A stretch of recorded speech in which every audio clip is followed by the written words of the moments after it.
Hello everyone. In last video lecture, we have discussed the general characteristics of Kingdom Monera.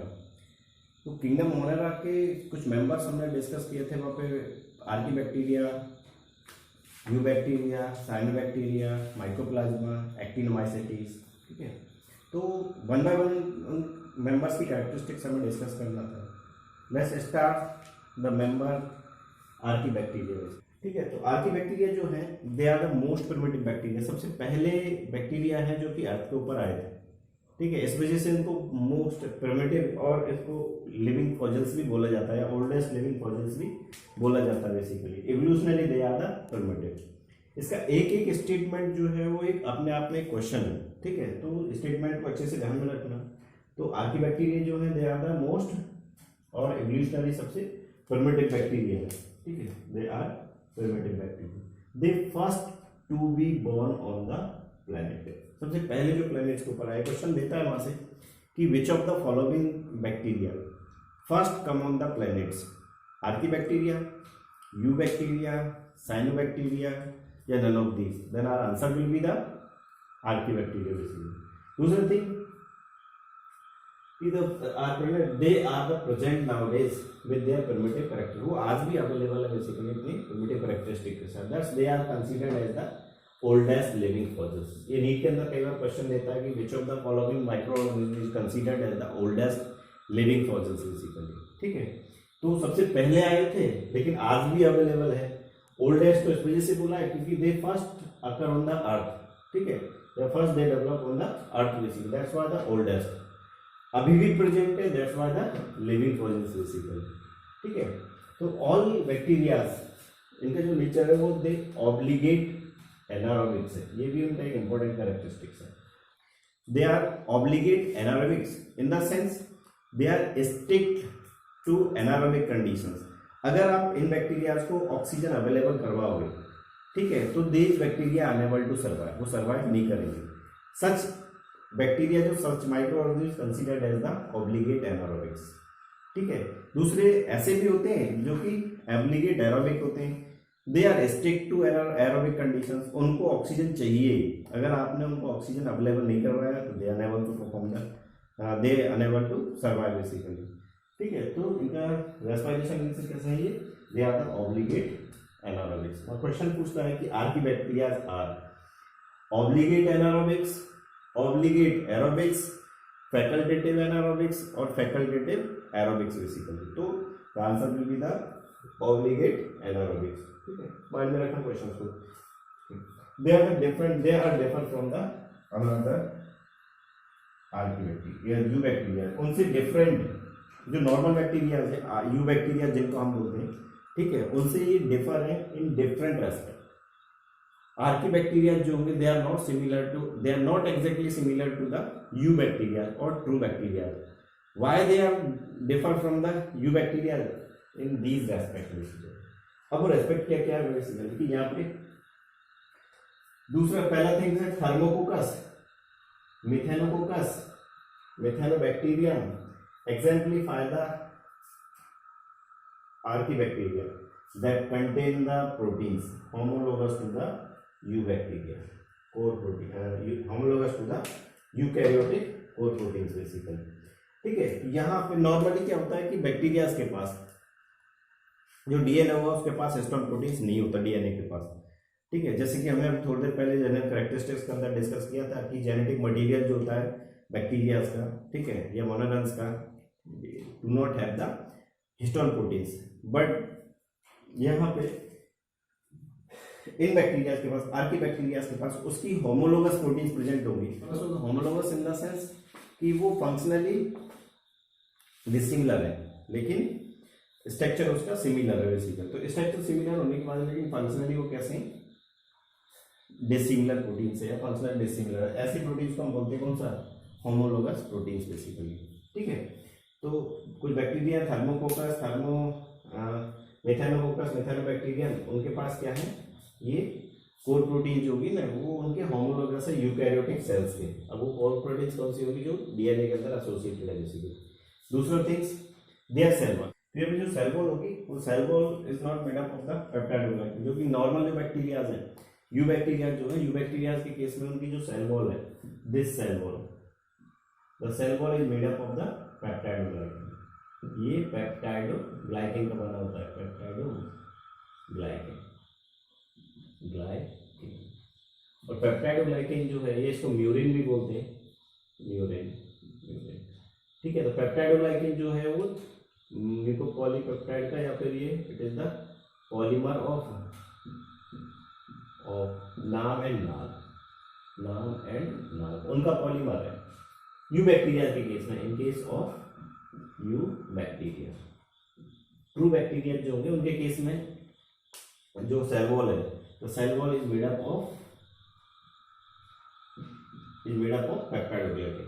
लेकिन यहाँ जो archaebacteria है, उन archaebacteria के केस में जो सेल वॉल है it is made up of non cellulosic polysaccharides, ठीक है। बहुत इंपॉर्टेंट है सेल वॉल वाला जो कंसेप्ट है, it is made up of non cellulosic polymer या पॉलीसैकेराइड्स और स्यूडोम्यूरिन और द ग्लाइकोप्रोटीन्स बेसिकली, ठीक है। उसका बना हुआ है इसका जो सेल वॉल होगा आर्कीबैक्टीरिया का जो सेल वॉल है। दूसरा थिंग्स और क्या डिफरेंस है इन आर्कीबैक्टीरिया और यू बैक्टीरिया के इन केस में, तो आर्कीबैक्टीरिया जो होंगे, ठीक है, sequence of nucleotide in 16S RNA it differ from the you bacteria. उससे कैसा है वो अदर बैक्टीरिया से डिफरेंट है, ये भी एक इंपॉर्टेंट कैरेक्टरिस्टिक्स है, ठीक है। दूसरा थिंग्स है इसके अंदर की जो सेल मेम्ब्रेन, नॉर्मल बैक्टीरिया का जो सेल मेम्ब्रेन है इट इज बाइलिपिडिक लेयर, लेकिन यहाँ जो आर्कीबैक्टीरिया है, आर्कीबैक्टीरिया के केस में जो सेल वॉल है it is the single lipidic layer, ठीक है। यू नॉर्मल बैक्टीरिया में अगर देखें तो वहाँ सेल वॉल प्लाज्मा मेम्ब्रेन जो होगी ना, this plasma membrane it is made up of lipid bilayer, lipids हैं, एक लेयर तो ये और एक लेयर ये है बेसिकली, ठीक है। ये तो यू बैक्टीरिया के केस में है लिपिड बाइलेयर, जबकि आर्कीबैक्टीरिया के केस में जो होगा ना वो सिंगल लिपिडिक लेयर, ठीक है। और यहाँ पे जो लिपिड्स हैं, लिपिड्स ये ब्रांच्ड चेन लिपिड है, इन द सेंस ये लिपिड जो होंगे वो ब्रांच है, जिसकी वजह से उस बैक्टीरिया के पास या आर्कीबैक्टीरिया के पास रेसिस्टेंस पावर डेवलप होता है, टेम्परेचर के रेसिस्टेंट, ठीक है, पीएच के रेसिस्टेंट या हाई सैलिनिटी के रेसिस्टेंट एक्सेट्रा। तो यहाँ जो सेल मेम्ब्रेन है वो यू बैक्टीरिया के सेल मेम्ब्रेन से डिफर है। कैसे डिफर है कि यू बैक्टीरिया का जो सेल मेम्ब्रेन है वो तो बाइलिपिडिक लेयर है, बाइलिपिडिक लेयर है बेसिकली, इन द सेंस दो लिपिड का लेयर बना हुआ है, एक लिपिडिक लेयर और एक दो लिपिडिक लेयर। लेकिन यहाँ पे आर्कीबैक्टीरिया के केस में जो मेम्ब्रेन है cell membrane it is the single lipidic layer. दूसरा थिंग कि यहाँ पे लिपिड जो है आर्कीबैक्टीरिया यू बैक्टीरिया में, यू बैक्टीरिया में जो लिपिड्स हैं, लिपिड्स वो स्ट्रेट चेन लिपिड है, they are straight chain in the sense इनके जो फैटी एसिड्स हैं, ठीक है, वो स्ट्रेट चेन। लेकिन जो आर्कीबैक्टीरिया है, आर्कीबैक्टीरिया के जो लिपिड्स है वो ब्रांच्ड चेन लिपिड है, they are branched chain lipids हैं, लिपिड्स, ठीक है। जबकि ये स्ट्रेट चेन लिपिड है, straight chain lipids,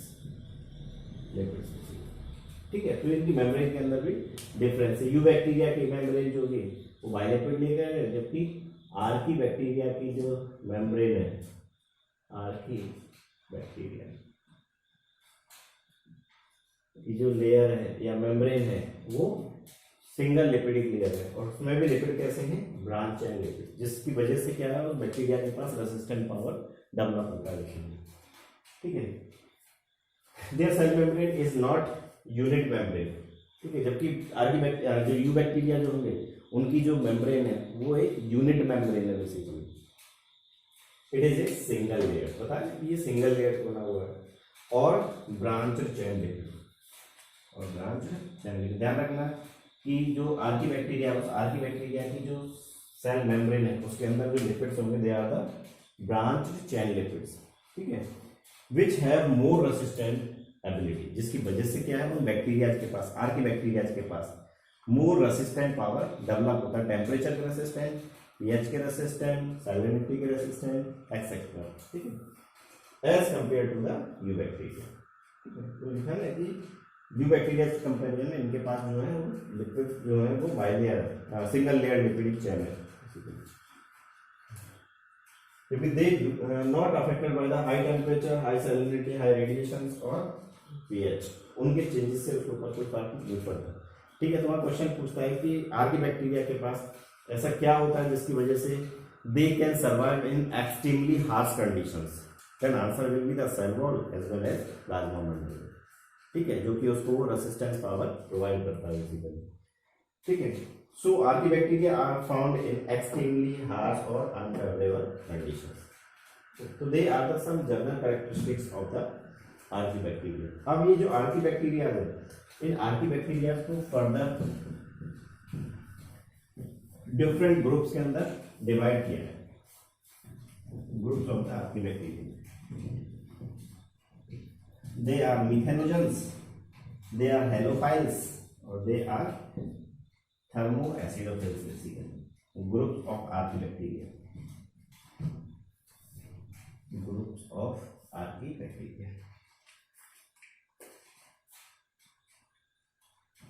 groups of archaebacteria, जो archaebacteria है उसके, so they are grouped in, first is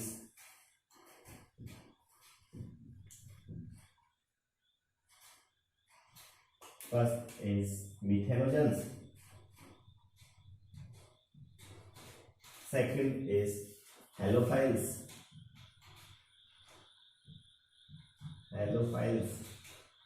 and third is the thermoacidophils,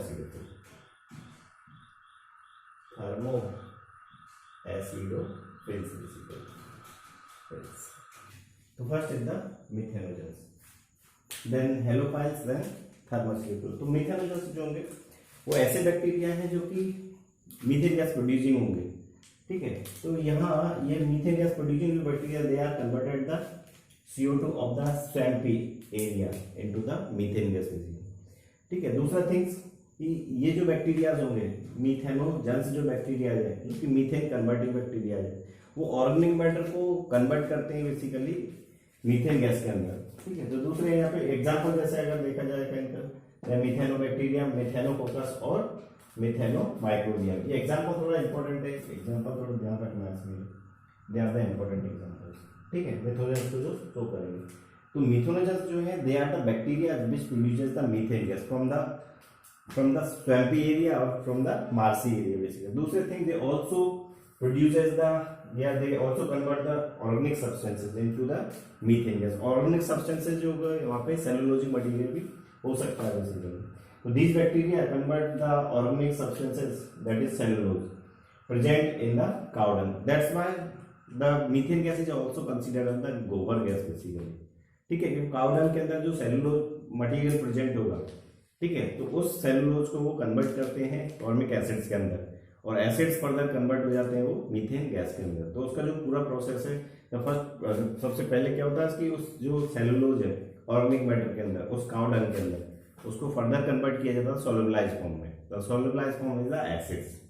ठीक है, और एसिड से कन्वर्ट हो जाएगा, then acid is further converted into the methane gas basically. ठीक है, तो इस वजह से यहाँ पे इसको हम स्वैम्प गैस भी बोलते हैं, गोबर गैस भी बोलते हैं। ठीक है, और लैंडफिल गैस भी बोला जाता है बेसिकली उसको। मिथेनोजेंस एक ऐसे बैक्टीरिया भी हैं जो कि रूमिनेंट जो एनिमल्स होंगे, ठीक है, उनके स्टमक के अंदर भी हमें प्रेजेंट मिल जाएंगे बेसिकली। ठीक है, तो यहाँ से क्वेश्चन पूछता है कि कौन सा मिथेनोजेंस या कौन सा आर्कीबैक्टीरिया है जो कि रूमिनेंट एनिमल की गट के अंदर प्रेजेंट होता है या स्टमक के अंदर प्रेजेंट होता है। A option methanogens, B option halophiles, thermoacidophiles, D option none of these. ठीक है, तो ध्यान रखना कि वो मिथेनोजेंस हैं जो कि उस एनिमल की गट के अंदर प्रेजेंट होंगे बेसिकली। रूमिनेंट एनिमल्स ऐसी होती है जो गट च्वेविंग एनिमल्स होते हैं। ठीक है, नेक्स्ट है हेलोफाइल्स। हेलोफाइल्स SAR के बैक्टीरिया हैं जो कि एक्सट्रीमली हाई सैलाइन कंडीशन के अंदर प्रेजेंट होंगे, एक्सट्रीमली सॉल्टी कंडीशंस के अंदर प्रेजेंट होंगे बेसिकली, ठीक है। तो they found in the extremely salty condition that is up to the 35%, ठीक है। 35% का मतलब क्या है, और हम इसको ऐसे ही बोल सकते हैं और कि NaCl है, NaCl किसी कल्चर के अंदर, ठीक है। तो up to 35%, up to 35% concentration को अगर हम किसी कल्चर मीडिया के अंदर मिक्स करें और फिर उसमें हम बैक्टीरिया को ग्रो करवाएं, ठीक है, तो such bacteria consider as the halophile. तो हाईली कॉन्सेंट्रेट जो कंडीशंस है या हाईली सॉल्टी जो कंडीशंस है, उन हाईली सॉल्टी कंडीशंस में ये बैक्टीरिया जो है वो इजीली ग्रो कर पाते हैं बेसिकली, ठीक है। अब उसके पीछे रीजन क्या है कि how they able to perform the growth in the highly solid conditions.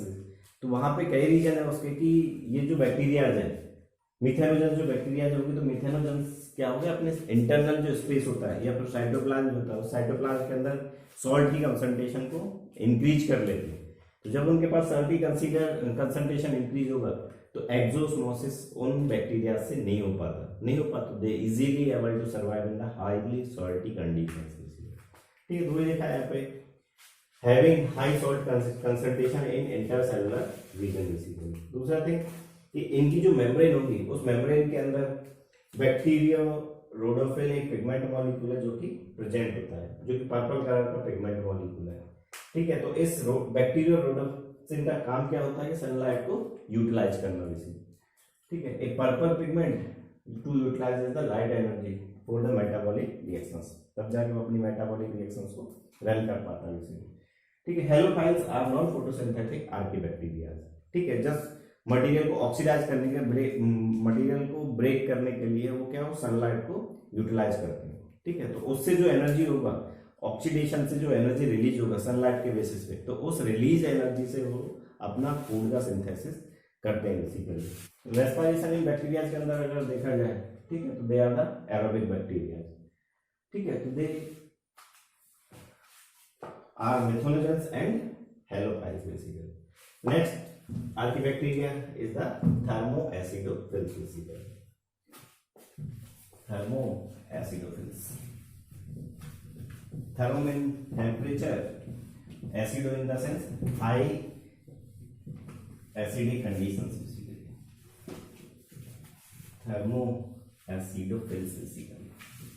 ये ऐसे बैक्टीरिया है जो कि हाई टेम्परेचर पे ग्रो करेंगे up to the 80 degree centigrade, उस टेम्परेचर पे भी आराम से ग्रो कर पाते हैं बेसिकली।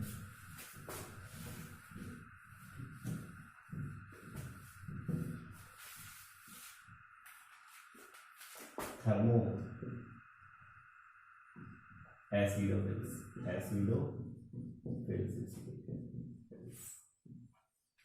ठीक है। Archaebacteria,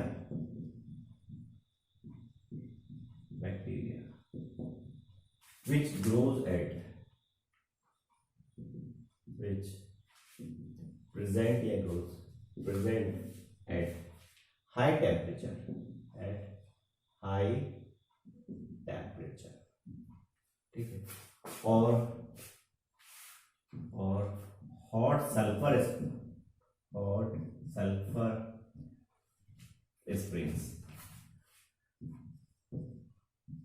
hot sulfur spring basically, springs basically, ठीक है। जहाँ का टेम्परेचर जो होगा मोर देन टेम्परेचर जो that is temperature more than 80 degree centigrade, 80 degree centigrade, ठीक है। They also found in high acidic condition, they also found in high acidic condition,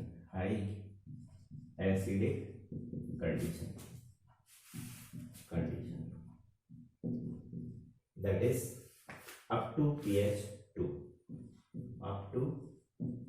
pH, ऐसी कंडीशन पे भी मिल जाएंगे basically up to up to 2 pH, दूसरा देख, ये जो बैक्टीरिया होंगे दे आर फैकल्टेटिव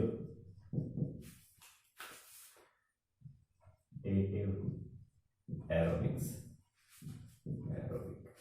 बैक्टीरिया. दूसरा things they oxidize sulfur to they oxidize sulfur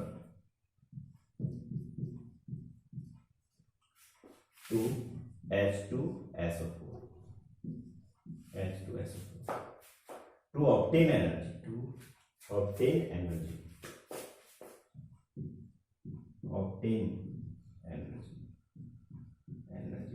energy को ऑब्टेन करने के लिए. ठीक है. By which they prepare their food they prepare their food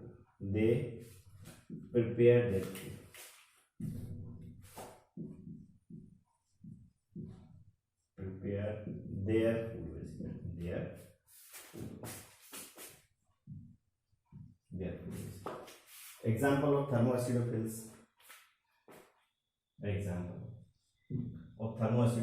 are thermus,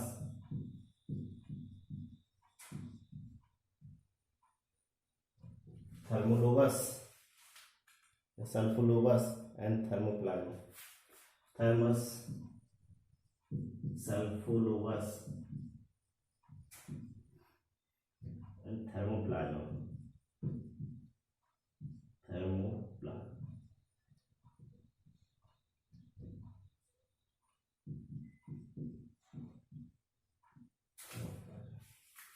ठीक है. These all are the thermoacidophils basically. अब जो आर्की बैक्टीरिया है वो हाईली एक्सट्रीमली हार्श कंडीशन में मिलने की वजह से, ठीक है, इसको हम मॉडर्न बायोटेक्नोलॉजी में यूज करते हैं basically. Archie bacteria found in extremely harsh condition like high temperature, high acidic conditions, marshy area, etc. So they utilizes in modern biotechnology. Next, archibacteria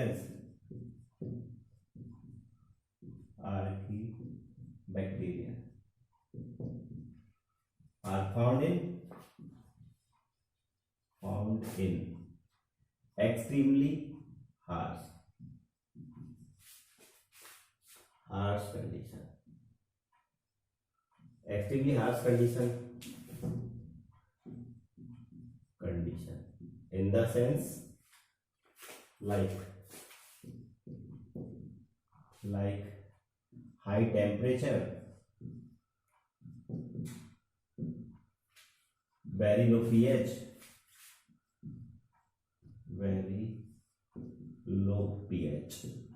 that is up to 2 pH,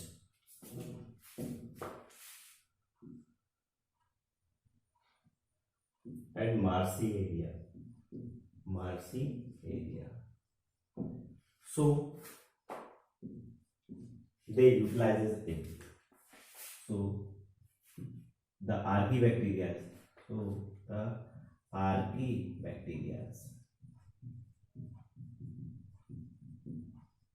are utilizes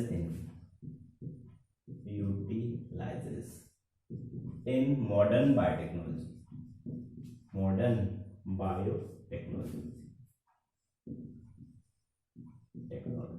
उन modern biotechnologies के अंदर हम उसको utilise करते हैं basically. क्यों? क्योंकि वो हमें क्या है, हार्शी कंडीशन से मिल रहा है या फिर एक्सट्रीमली हार्श कंडीशन से मिल रहा है. वेरी लो पीएच हो गया, मार्शी एरिया हो गया, हाई टेम्परेचर हो गया.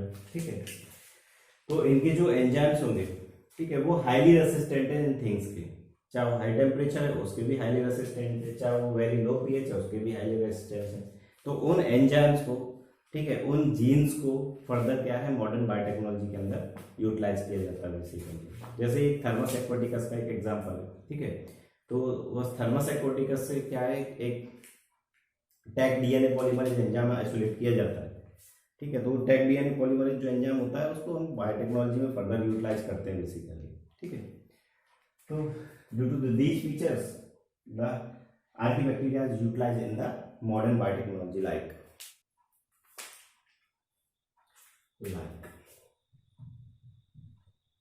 Generation of biogas basically,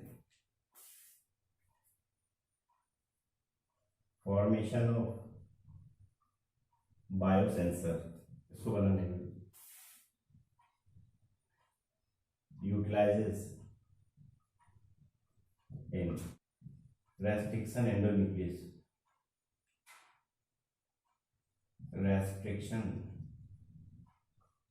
enzyme, endonuclease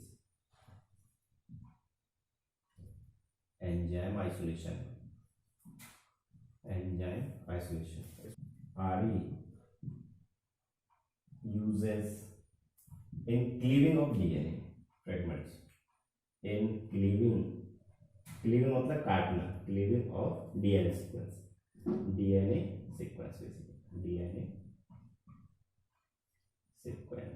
उसमें भी उसको यूटिलाइज किया जाता है। इसके अलावा ऑल्सो यूटिलाइजेज है, दे ऑल्सो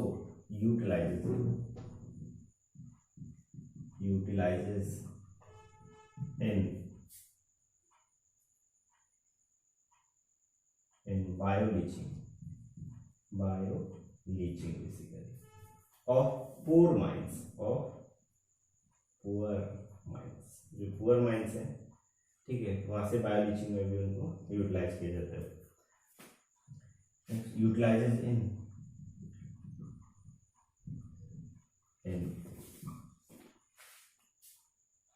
थर्मोफिलिक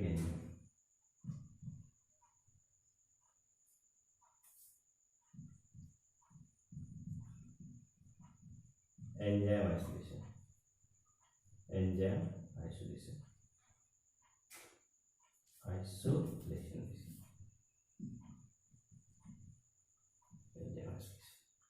ठीक है। these all are the importance of the archaebacteria. They are the importance of archaebacteria.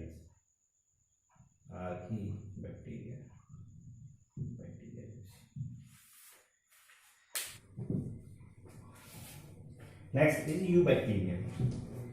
You bacteria जो है वो ट्रू टाइप के बैक्टीरियाज हैं। यू बैक्टीरिया ये बेसिकली ट्रू टाइप के बैक्टीरिया है, ठीक है, जिनके पास रिजिड सेल वॉल प्रेजेंट होगा, एज वेल एज वो मोटाइल भी हो सकते हैं और वो नॉन मोटाइल भी हो सकते हैं basically. If they are motile they shows the flagellary motility basically, और दे हैविंग द फ्लैजिला, उनके पास फ्लैजिला प्रेजेंट होगा जिनका अरेंजमेंट जो होगा that is 9+0 arrangement.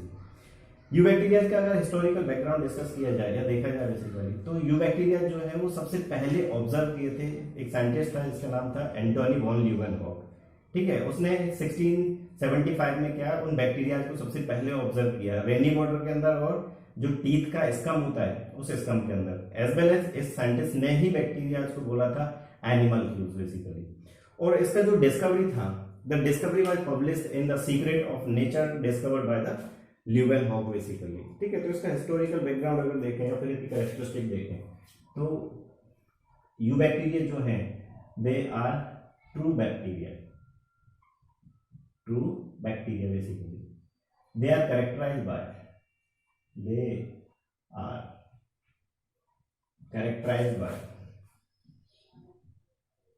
Bye rigid cell wall,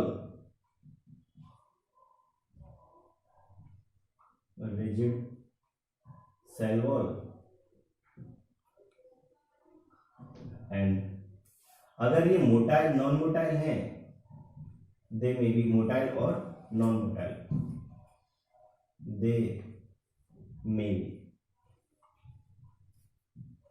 motile और नॉन मोटाइल या तो मोटाइल टाइप के होंगे या फिर वो नॉन मोटाइल टाइप के। अगर मोटाइल टाइप है ठीक है, shows flagellary, shows flagellary motility, motility basically, ठीक है। अब फ्लैजिलरी मोटिलिटी शो कर रहे हैं तो they having the biflagella, they having flagella, biflagella. और जो फ्लैजिला होगा इसका जो अरेंजमेंट होगा दैट इज 9+0 अरेंजमेंट बेसिकली। उसके जो माइक्रोट्यूब्यूल्स होंगे उस फ्लैजिला के अंदर उनका अरेंजमेंट जो होगा that is the 9+0 arrangement basically. दूसरा देखिए इसका हिस्ट्री अगर देखा जाए, history of you bacteria, history of you bacteria, you bacteria अगर इनका हिस्ट्री देखा जाए, ठीक है, तो इसकी क्या, it was first observe by, सबसे पहला साइंटिस्ट जो था that was A V Leeuwenhoek. History,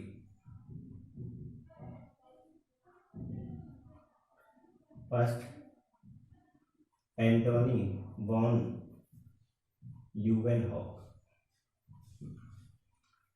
Leeuwenhoek basically, Antonie van Leeuwenhoek. He first observed U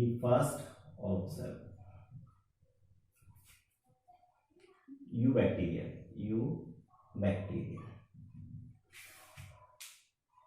in pond water or rainy water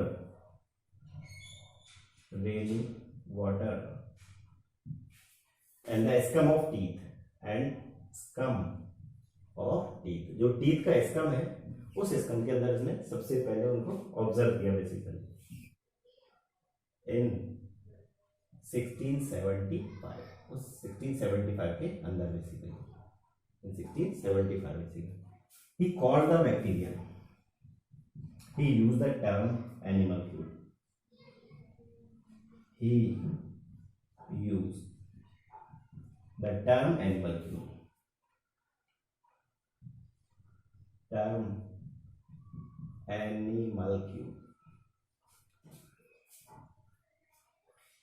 he published his discovery,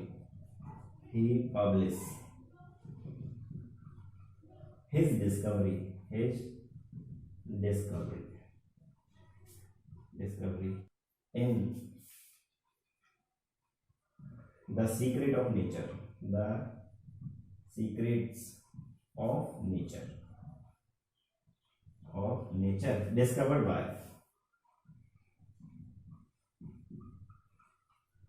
discovered by Leeuwenhoek, basically.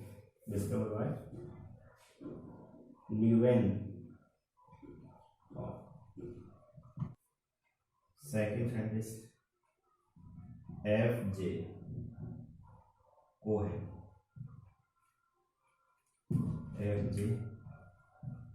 Cohen, and Ehrenberg.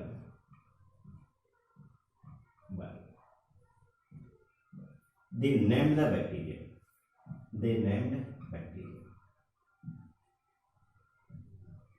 उसने bacteria नाम दिया, they named bacteria basically, उसी ने वो bacteria नाम दिया, ठीक है। Third scientist is the Joseph Leicester,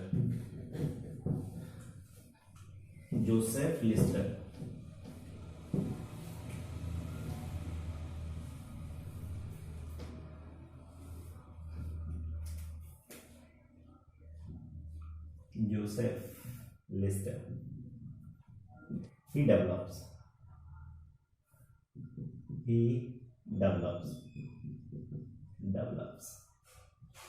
sterilization technique,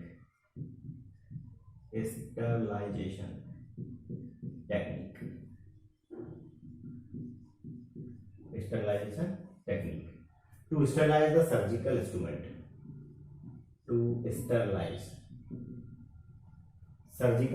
basically,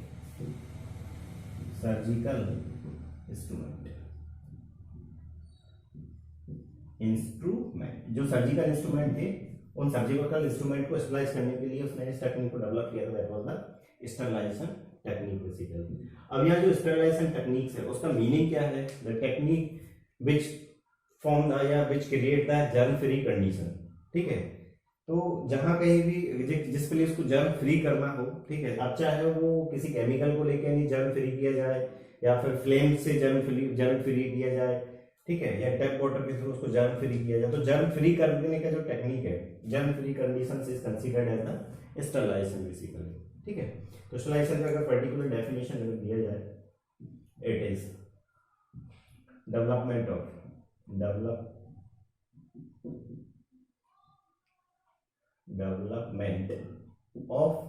germ free condition.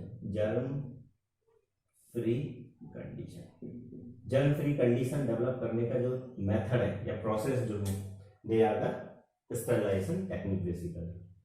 ठीक है, क्योंकि जनरली क्या होता है कि सर्जिकल जो इंस्ट्रूमेंट्स है उन पे किसी माइक्रोब्स की प्रेजेंस के बेसिस पे क्या इन्फेक्शन ट्रांसफर हो जाता है। तो ऐसी साइंटिस्ट ने बताया था कि अगर हम उसको जर्म फ्री कर देते हैं देन उनको यूटिलाइज किया जाए सर्जरी के अंदर, ठीक है, तो इन्फेक्शन से बचा जा सकता है बेसिकली। ठीक है, तो इन्फेक्शन जो होगा सर्जिकल इंस्ट्रूमेंट के थ्रू फर्दर स्प्रेड नहीं होगा उसमें। ठीक है, तो they first develop the sterilization technique. तो ध्यान रखना what do mean by the sterilization. तो स्टरलाइजेशन मींस होता क्या है? Development of germ free conditions basically. ठीक है, is the father of antiseptic father of antiseptic. ठीक, he first cultured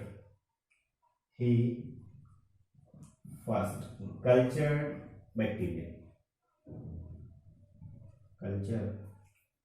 he first artificially cultured the bacteria on synthetic media.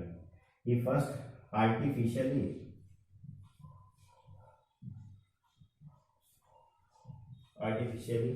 culture bacteria on synthetic media, जो synthetic media उसके ऊपर उसने culture किया on synthetic media. ठीक है, he discovered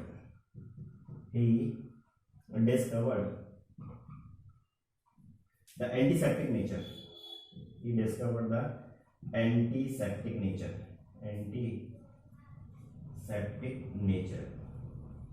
of carbonic acid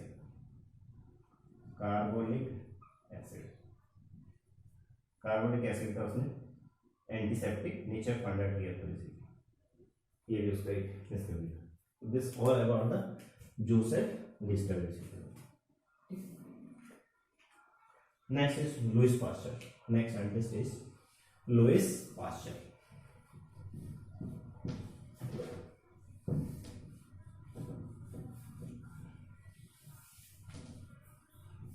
Louis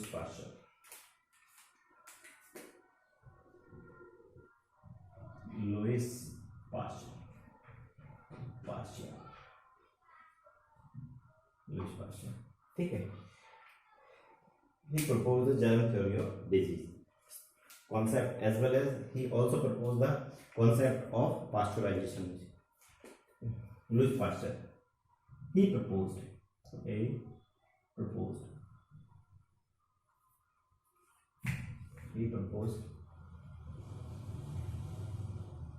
the germ theory of disease. He proposed the germ theory of disease. इसी ने बताया था कि जो डिजीज है it is caused by the germs. ठीक है, अब द जर्म्स में भी द बैक्टीरिया, द जर्म्स में भी द फंगस एक्सेट्रा। ठीक है, तो वो सबसे पहले लुइस पास्चर ने ही बताया था कि जो डिजीज है it is caused by the germ. The theory is known as the germ theory of disease. उसी को बोलते हैं germ theory of disease. Next, he also proposed the concept of pasteurization. He also proposed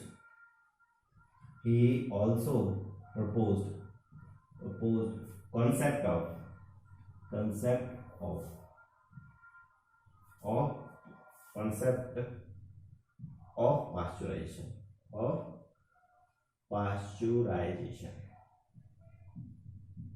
pasteurization.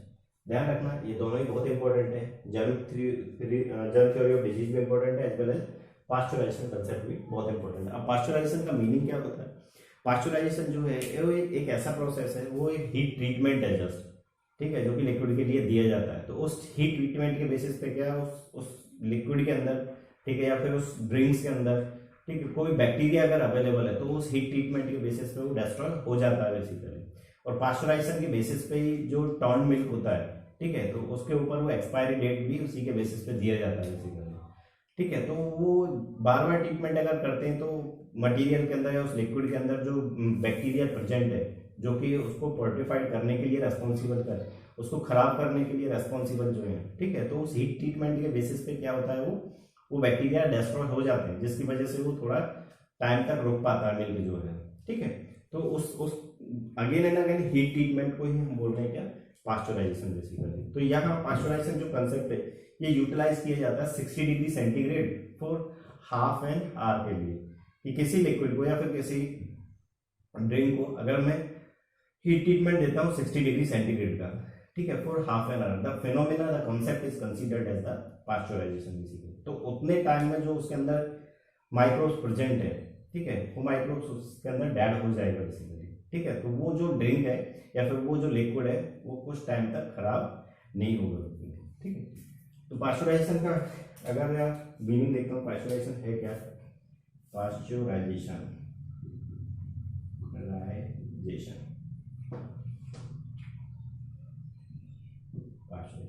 ये just क्या है, heat treatment है, it is heat treatment, heat treatment at 60 degree centigrade for half an our, half an our basically, half an our के लिए, ठीक है। It is the term, it is used for, it is used for liquids और drinks, drinks जो होते हैं ना उनके लिए ड्रिंक्स, ठीक है। तो उनको हीट ट्रीटमेंट देने का जो तरीका है या हीट ट्रीटमेंट देने का जो प्रोसेस है, the process is known as the pasteurization basically, ठीक है। तो ये उसकी दो इंपॉर्टेंट थ्योरीज था, ठीक है। One was the theory of germ theory of disease and second was the concept of pasteurisation, क्योंकि कई बार वो क्वेश्चन पूछ लेता है ऐसे कि the pasteurization proposed by A option Leeuwenhoek, B option Ehrenberg, C option Joseph Lister या D option Pasteur Louis, ठीक है। तो answer will be the Louis Pasteur basically, ठीक है। Next scientist is the fifth scientist is Robert Kock.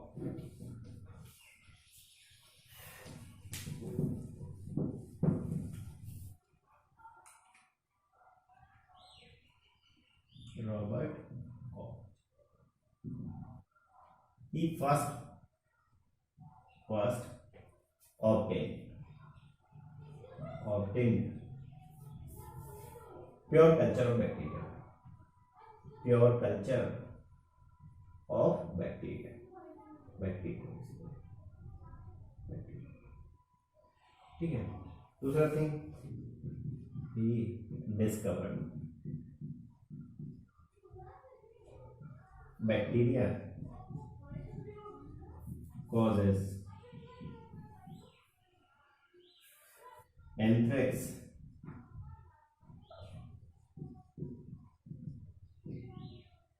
tuberculosis,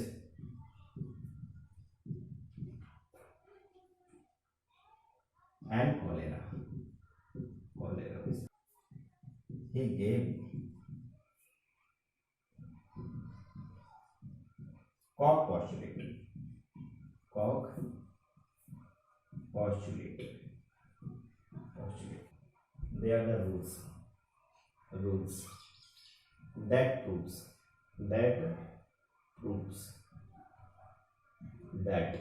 bacteria causes the disease. Bacteria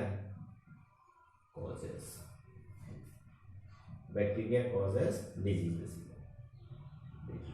उनको बोलते हैं हम Koch postulate disease. these Koch postulate not applicable, not applicable, not applicable for obligate parasite,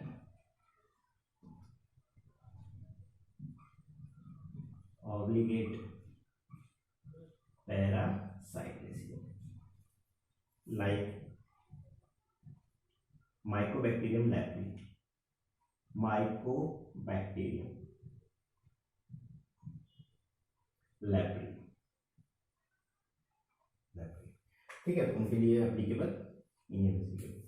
ठीक है, तो this all was the historical background of the you bacteria basically. तो यहाँ पे किस साइंटिस्ट ने क्या वर्क किया वो थोड़ा ध्यान रखना है, क्योंकि साइंटिस्ट के बेसिस पे क्वेश्चन दे देता है, पूछ लेता है कि the pure bacterial culture was obtain by, ठीक है, या फिर पूछ लेता है कि the bacteria first cultured by, ठीक है, या फिर पूछ लेता है which of the following is considered as the father of antiseptic, पूछ लेता है who propose the germ theory of disease, या फिर पूछ लेता है कि who propose the pasteurization concept basically.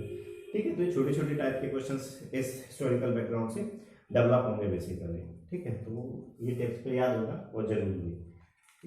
Next हम डिस्कस करेंगे that is the characteristics of you bacteria.